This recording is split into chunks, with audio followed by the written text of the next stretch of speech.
אני לא יודעת.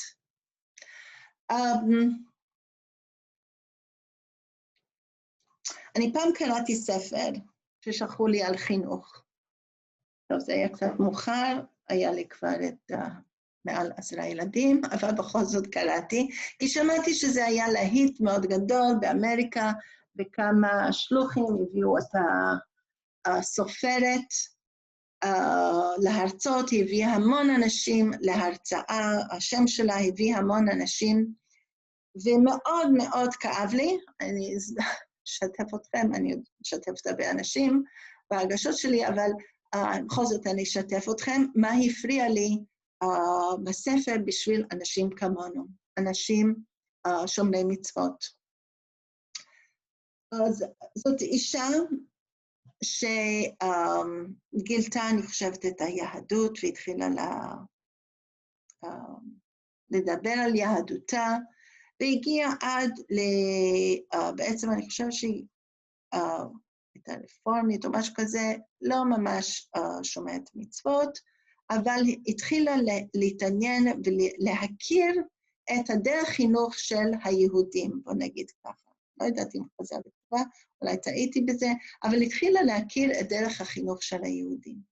והתחילה להנהיג דברים שאנחנו גדלנו עליהם, דברים בסיסיים בבית שלה, מטעמי חינוך, ושהיא חשבה שהם דברים מאוד יפים.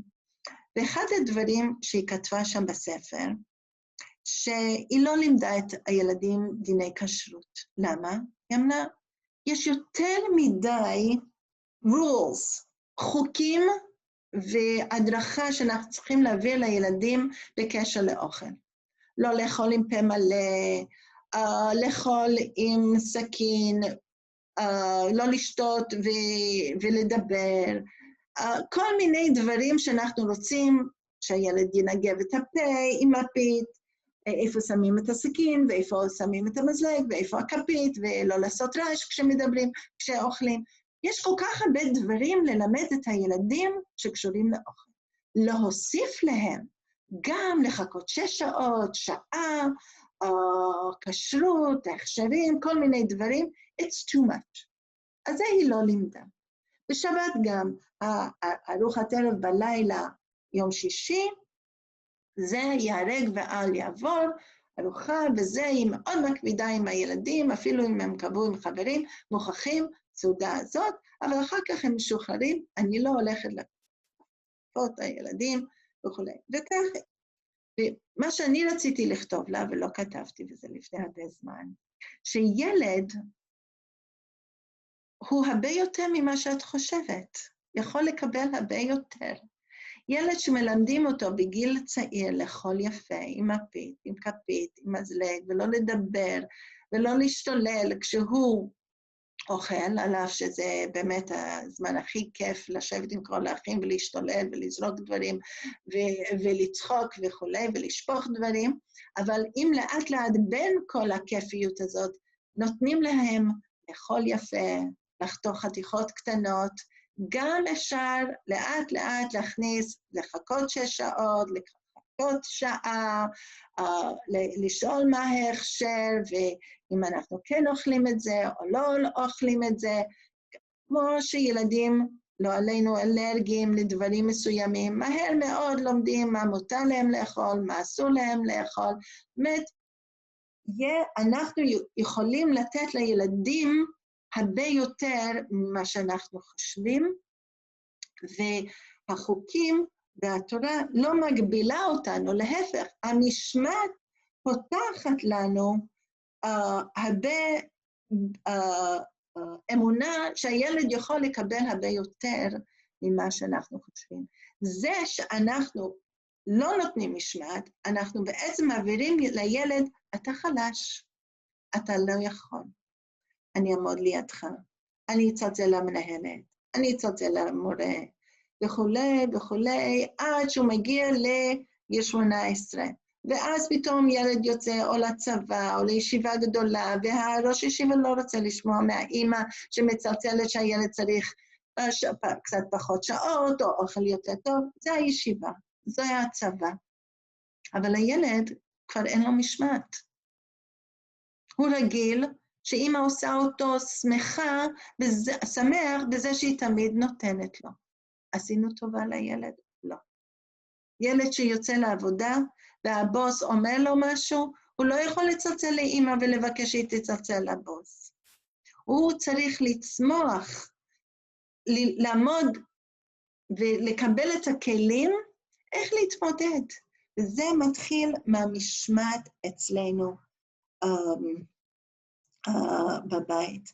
אנחנו מאוד, לא מאוד, אבל פגשתי ילדים, היה לי מועדון, מעשים טובים, כמה שנים פה בבית, ילדים מקסימים, מתוקים, גן ילדים, וראיתי שיש עכשיו ביטוי חדש אצל הילדים, בא לי, לא בא לי, לא בא לי לשבת, לא בא לי לאכול, וכל מיני, כן בא לי, לא בא לי. ואני אמרתי לילדים, לא ככה מדברים. לא, תגידי, אני לא רוצה, אני כן רוצה, אבל בא לי, לא בא לי, לא ככה מדברים. כי זה סוג מחשבה, אני עושה מה שבא לי, אני עושה מה שלא בא לי. זה בלי, זה נקודה של בלי משמעת. יש אמרה לדאוג שהילד, לראות מה שהילד יכול, ומה, לא מה שאתם רוצים שיהיה.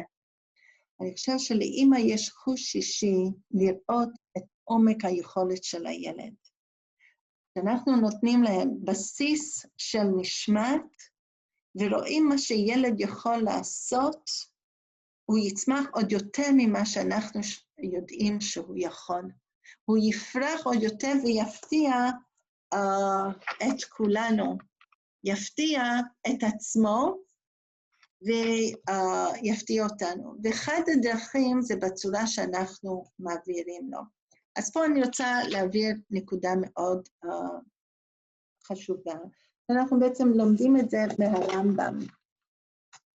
רמב"ם מלמד אותנו איך ללמד ילדים.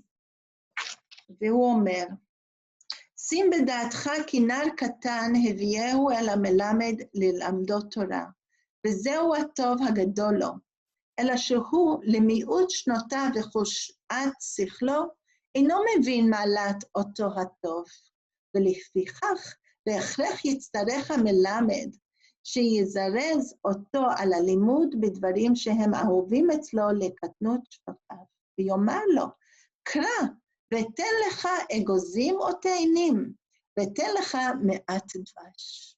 הרמב"ם מלמד אותנו פה דבר נפלא. הוא אומר, הילד בא, אנחנו מביאים ילד למלמד ללמוד. הילד לא מבין מה הטוב בלימוד הזה. יש ילדים שתופסים, וואו, אני יודע לקרוא ואני אוכל לקרוא. אבל ילדים, הקומץ א' או וקומץ בייס בו, לא, זה לא מלהיב, כן? אז מה הרמב"ם אומר לנו? תן לו אגוזים ותאנים. תגיד, קרא ואתן לך אגוזים ותאנים. ותן לו פרס. וכשיגדל ממשיך הרמב"ם ויחזק שכלו, ויקל בעיניו אותו הדבר שהיה אצלו נרבד לפנים, זאת אומרת, כשהוא יגדל, תאנים ואגוזים כבר זה לא יהיה פרס וממתק, וחזר לאהוב זולתו דברים אחרים, יאמר לו המלמד, קרא ואקח לך מנהלים יפים, או בגדים חמודים, זאת אומרת, תשדרג את הפרס לפי הגיל. ואחר כך עוד פעם, הוא אחרי כמה שנים, כשהילד עוד יותר גדול, הוא מדבר בשפה שלו על מה יצא לו מהלימוד הזה. עד שילדים הופכים להיות אנשים, ואז הם רואים בטוב שאנחנו דורשים מהם, או, כן? ילד שמתחיל ללמוד פסנתר, חושב שמיד שהוא ידע לנגן, ופתאום הוא תופס שזה קשה, הוא צריך לתרגל, לתת לו פרסים. ואיך נותנים לו את הפרס? שזה בצורה שלא הפרס העיקר, אלא מה שעשית זה העיקר, ולכן נתתי לך פרס. איזה יופי שהצלחת. איזה יופי, הנה קח תאנה כי הצלחת כל כך יפה. זאת אומרת, להדגיש את האמונה שלנו בילד, ולכן אנחנו נותנים לו פרס. זה גם להפך בעונש, אני לא רוצה עכשיו להרחיב יותר מדי על עונש, זה גם לא דבר שאני חזקה בו, אני אף פעם לא ממש נתתי עונש, כי אני לא טובה בזה, יותר טובה בפרסים, פחות או יותר, אבל פה הרמב"ם מדגיש משהו מדהים, שהאימא או המלמד מאמינים בילד ומדגישים לו את זה. הם לא אומרים, יש לך פוטנציאל, שב תקרא, אם תעשה את זה 1000 פעמים, אתה תדע לקרוא. לא, הוא אומר, בוא, תקרא, אני נותן לך תאנה. ואחר כך הוא אומר לו, איזה יופי קראת. לא כל כך מדבר על הפרס שנתת לו. מדגיש את החוזק של הילד. חשבת קודם שלא תדע, והנה הצלחת. חשבת שלא תוכל לעלות, עלית, הנה קח תאנה. כך נעליים, כך משהו כמו שהרמב"ם אומר. הפרסים האלו זה מין שכר, ואנחנו יכולים לעשות את זה עם הילדים, וזה נותן להם עידוד, והאמת, אני עובדת עם טינג'רס, הרבה אומרים, אני עשיתי את זה כי אמא שלי האמינה בי. היא לא אמרה לי ויצאה עם שלט, אני מאמינה בך, אבל ראיתי שהיא האמינה ואמרה, אתה יכול. הנה, היא קנתה לי אורגן כי היא האמינה שאני יכולה, אני ידעה לנגן. היא ישבה איתי כי היא ידעה שבסוף אני ידעה לקרוא. האמונה הזאת בילד משמעת שנתנו לילד, זה נותן לו ביטחון בעצמו, ביטחון בבית שהוא מגיע ממנו, שהם מאמינים בו, וגם את הכלים לגלות בעצמו, אני יכול, ומוציא אותו קצת מהתקופה, הקופסת הנוחות שלו, גם מהבא לי, לא בא לי, הוא יבדוק, לא בא לי, אבל אולי אני יכול, בכל זאת, ללוות את האישה הזקנה הביתה, או כן לעשות דברים שחשבתי שאני לא יכול, או שאני לא רוצה. לפעמים ילדים לא רוצים, והם פשוט לא בא לי. הם אומרים את האמת, אין להם רצון. אני זוכרת שילדים היו עונים לי, אני עייף, אני מדי עייף. הייתי אומרת, אל תגיד אתה עייף, ישנת טוב מאוד. תגיד, אני לא רוצה, תהיה גלוי, אני לא רוצה. אז אם אני נותנת, זה אני עכשיו אומרת לעצמי, אם אני נותנת לו פרס, ופתאום הרצון יגיע. אם אני מדבנת לו עם משהו, אז הרצון יגיע, ולאט לאט אני עייף הזה, או הלא בא לי, ירד מהלקסיקון. אז גם כשהוא יצטרך ללוות מישהו, או לצאת קצת מאזור הנוחות שלו, אז הלא בא לי, או לא יעבור לו בראש, הוא ידע שזה הדבר הנכון עכשיו לעשות. הבטחתי שהיום לא נלך כל כך מאוחר, הבטחתי קצת לעצמי וקצת למשפחתי, אז אני אשמח לעצור עכשיו לקבל שאלות. יש שאלות?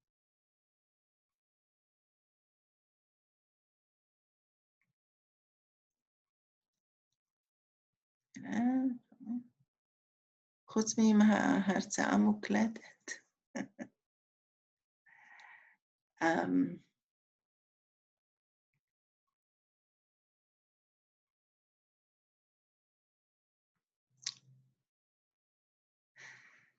אוקיי, אז בואו נתחיל עם השאלות.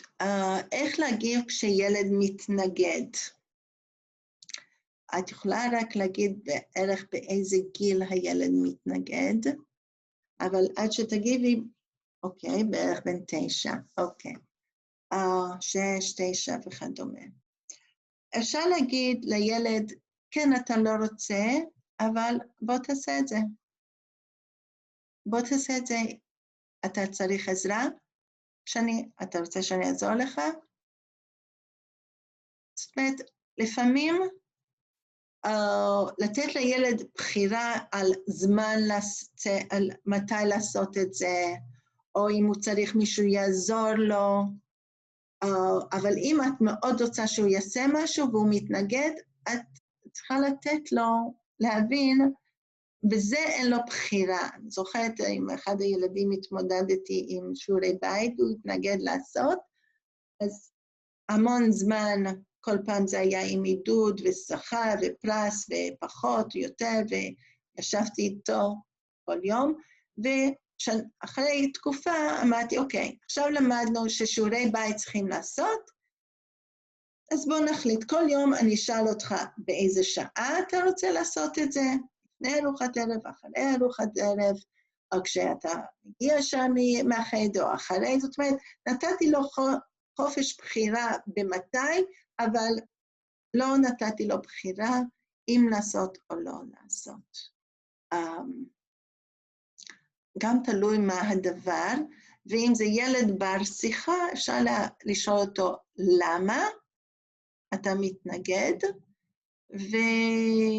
ולנסות להבין אותו, ולהגיד אני מבינה, ובכל זאת אני רוצה שתעשה את זה. אתה צודק שאולי זה לא התור שלך, אתה צודק, תהיה שם איתו, שאני הרבה פונה אליך, אולי כי אתה שר החוץ טוב, אני יכולה לסמוך עליך, תסבירי לו למה את מבקשת דווקא ממנו, או משהו כזה, אני הבאתי את זה כדוגמה, אבל בכל זאת אולי לא לוותר. מה עושים עם ילד שאומר מילים לא יפות, ושאוהב לגעת בכל דבר? הילדים אוהבים לגעת בכל דבר. אני יודעת לפני שהנכדים שלי מגיעים, דברים שעמדו אצלי בבית 40 שנה והחזיקו מעמד, פתאום אני צריכה להרביע אותם. יש משהו בלנגוע, אז קודם כל, אם את לא יכולה לעצור את זה, כרגע תשימו את הדברים גבוה. ואת יכולה להזכיר שזה ייכנס קצת.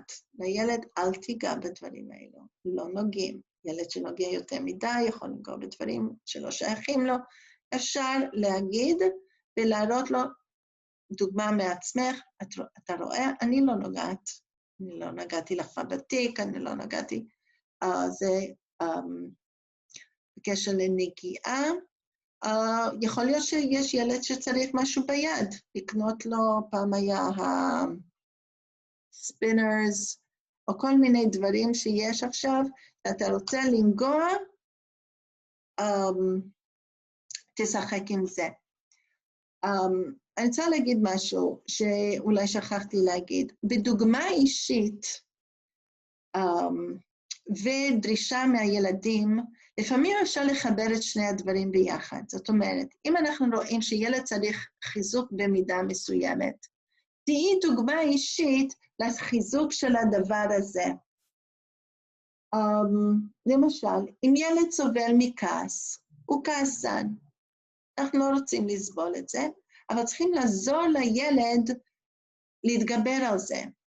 אני מביאה את זה כדוגמה, כי זה ניסיון שעשיתי אצלי בבית, ואני אוהבת לדבר מניסיון, ולא תיאוריה, ואני הרבה חשבתי איך לעשות את זה, ושמתי לב שגם אני סובלת מאותה מידה. אז לא יכולתי לדרוש ממנו, והאמת ביקשו ממני אז באותה תקופה גם לתת הרצאה על כעס, אמרתי, תנו לי חצי שנה לעבוד על זה, ואז אני אוכל לתת הרצאה על זה. ובאמת אז עבדתי על זה, על עצמי, עוד לא גמרתי, שנים, וגם ראיתי שאחד הילדים, פתיל קצר, אנחנו ג'ינג'ים, וככה קצת היינו צריכים, אז קניתי ספר נחמד, עבודה נחמדה, על כעס, סיפור, והיינו קוראים ומדברים על זה, הוא היה בסביבות 6, 7, 8 בשנים האלה. אחר כך אמרתי לעצמי, אני צריכה להראות לו איך אני מתאפקת. אחד הדברים שעשיתי, שמתי על המקרר, כאלו ציורים של, באנגלית זה נקרא connect the dots, בעצם ציור שצריכים לצייר את זה לפי המספרים, ואז כשמחברים את כל המספרים, אז רואים את הציור, אבל צריכים למצוא את המספרים כדי לקשר אותם, לחבר אותם. אז שמתי על המקרר ואמרתי, כל פעם שאני אכעס, לפני שאני מגיבה, זה אמרתי לעצמי, אני אעשה את הציור, ואז אני אסתובב ואגיב. והילדים עשו את זה, ובפרט הילד הזה, לא עשו, הם ראו, כי זה היה תרגיל בשבילי. ואני זוכרת פעם, הילדים ישבו, וכמו שתיארתי, זה זמן כיף, הרבה ילדים יושבים, צוחקים, מדברים, פה נשפך, שם נשפך, זה דוחף, אבל הכל בצורה שמחה, כשאני עוד מנסה להכניס קצת סדר וניקיון, ונימוס וזה, והיה משהו שקרה שמאוד רציתי לצעוק, מאוד רציתי לכעוס, ואני ידעתי שאני לא יכולה, כי אני אקלקל את כל האווירה, וזה יהיה נורא. אז אמרתי, וואו, אני הבטחתי וסיפרתי לילדים שאני לא כועסת, עד שאני לא גומרת את הציור, מכבדת את כל המספרים, וכך אמרתי בעצם עם הגב לילדים, כי המקרר עם גב לילדים, וחיברתי, ובסוף כולנו צחקנו. העברתי לילדים את המסר שאני עובדת על עצמי, מתאפקת, זה קל מאוד להגיד לילד, תספור עד 10 לפני שאתה מרביץ, תספור עד 10 לפני שאתה זורק כיסא, אבל אם את מראה שאת סופרת עד 10, שאת מתאפקת, ועם אותו ילד, פעמיים שולחתי אותו למקרר, תחבר לנו ציור יפה, ואז תבוא להגיד לי ממה אתה כועס, הכעס יורד. זאת אומרת, דוגמה אישית, לעזור לילד, אפשר לעשות את שני הדברים ביחד. להיות דוגמה אישית ולעזור לו במשהו שהוא חלש. עכשיו, ילד שמדבר מילים לא יפות, כשהוא אומר מילה לא יפה, תלוי איך אנחנו מגיבים. יש ילדים, אם אנחנו מגיבים חריף, הם יגידו את זה עוד ועוד ועוד ועוד. ואם נראה שהמילה הזאת, פעם לשבת להגיד לו, המילים האלו לא נכנסים אלינו הביתה. לא אצלנו. זהו. ואם הוא אומר פעם, פעמיים, צריכים לחשוב, וכל פעם שהוא לא אומר, או כמעט אומר, תנו לו שכר. ואם הוא עובר את זה, צריכים לחשוב איך להעמיד אותו במקום שפה בבית הזה לא אומרים את המילים האלו. אבל כל פעם להעניש, זה רק יגרום לו להגיד את זה עוד ועוד ועוד. מאוד מאוד תלוי בילד. אבל לפעמים לעמוד חזק, בבית שלנו לא מדברים ככה. בבית שלנו לא אומרים ככה. עד איזה גיל נכון להמשיך עם פרסים? פרסים זה יכול אחר כך להפוך לאתגרים. כמו הרמב"ם אומר, להגיד לו מה יצא לו מזה. הרמב"ם בציטוט שם מדבר גם בגילים יותר מבוגרים, מה יצא לו מזה. אפשר עד שהילד צריך. עד שאת מרגישה שילד צריך, ובסוף זה יוצא מחמאות או דברים כאלו. שאלה נוספת, האם נכון להבטיח פרס ממתק גם כשילד יאכל כמו שצריך, או למנוע פרס במקרה שלא יאכל. אוקיי, זה צריכים, זה בעצם שאלה יותר גדולה, האם צריכים להכריח ילדים לאכול. פעם רופא אמר לי, ילד לא ימות מרעב, אם יש אוכל בבית, ילד יקבל מה שהוא צריך, לא צריכים להכריח אותו. אבל אם זה, אני לא יודעת את המקרה, אם זה משהו שאת מוכחה, אז תבטיחי לו. מה זה למנוע פרס? פרס לא מונים, פרס מקבלים. אם לא עושים את זה, לא מבטיחים פרס. אין שם פרס אם לא עושים את זה. איך לשכנע ילדים לסדר את הבית, או להחזיר דברים למקום. זה צריך להתחיל מגיל צעיר. גיל צעיר, ילדים רואים ובאים, לא מוציאים, אני לא הייתי כל כך טובה בזה, אבל אם ילדים גודלים בבית מסודר, על אף שהם לא מחזירים עכשיו, הם בסוף של דבר יהיו מסודרים, אבל צריכים לדאוג עם תורנויות, עם פרסים, לפעמים לקחת צעצועים ולהגיד, הצעצוע הזה עכשיו לא יוצא לרצפה לשבוע, כי הוא מאוד כואב שלא יחזירו אותו למקום, רק שמחזירים. תראו, הילדים ישכחו, יתחילו עוד פעם, אנחנו צריכים לעשות את שלנו, ללמד אותם וללמד אותם, לא חושב שצריכים להניש, אבל צריכים לקרוא להם להחזיר. לפעמים אם ילד רואים שילד עומד בצד ומסתכל איך כל הילדים וכל שאר האחים מרימים, כן צריכים להגיד לו, כולם יקבלו עכשיו פרס, אותו ילד, היה לי את זה לא מזמן, אחד הילדים שלי הביא את הנכדים, ביום הראשון שאמרו שאפשר, ואחת עמדה והסתכלה איך כולם מרימים והיא לא רצתה. זאת אומרת, הילדים שהרימו מקבלים פרס. זה לא שמנענו ממנה, היא קיבלה עונש שלא קיבלה. הם קיבלו פרס, היא לא קיבלה. היא בכתה כל הדרך לאוטו, אבל אבא עמד על שלו והוא צדק. היא לא הרימה, היא לא מקבלת. לאט לאט ילדים לומדים, זה לא עונש, זה תוצאה. מי שמרים, התוצאה הוא מקבל משהו מסבתא. מי שלא הרים, הוא לא מקבל, זה לא עונש, זה פשוט אין לו את התוצאה. ילדה בת 3 שבוכה מכל דבר קטן, איך להגיב. לא מכירה אותה, צריכים לראות אותה, לראות למה. יש ילדים שזה הדרך ביטוי שלהם. צריכים למצוא להם דרך אחרת לבטות. משהו מציק לה. משהו מציק לה. אולי בבית היא רואה שמגיבים על כל דבר קטן. צריכים להסתכל, האם על כל דבר זה הואה לטוב ולרע, אז היא חושבת שרק ככה מקבלים תגובות. צריכים לראות. אם נוח לי יותר שהעוזרת תנקה במקום לקרוא להם ולעמוד על זה שיסדרו.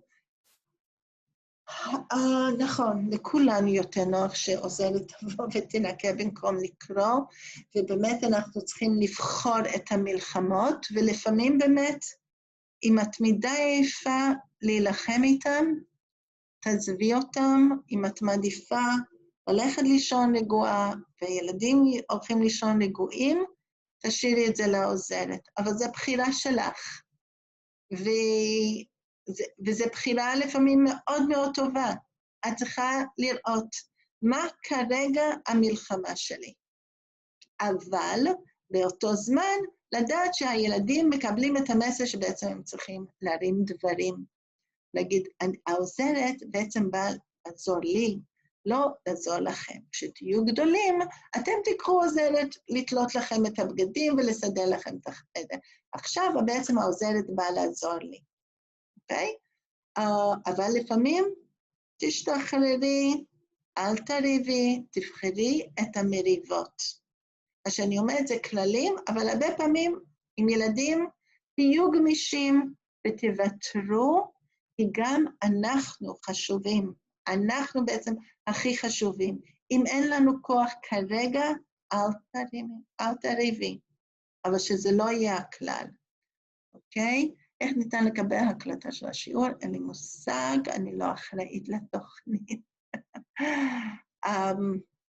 זהו, אני חושבת רגע. אוקיי, איך לשכנע לסדר את הבית או להחזיר דברים? לא זה...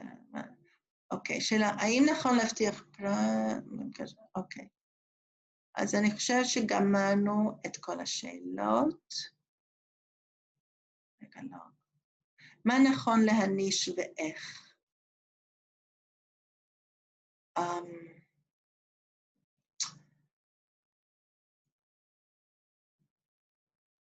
כמו שאמרתי קודם, אני לא טובה בהענישה, אני כן הזכרתי שבוע שעבר, חוצפה, ריצה לכביש, לנגוע בדברים מסוכנים, פה צריך להיות קו מאוד מאוד ברור ומאוד מאוד חזק.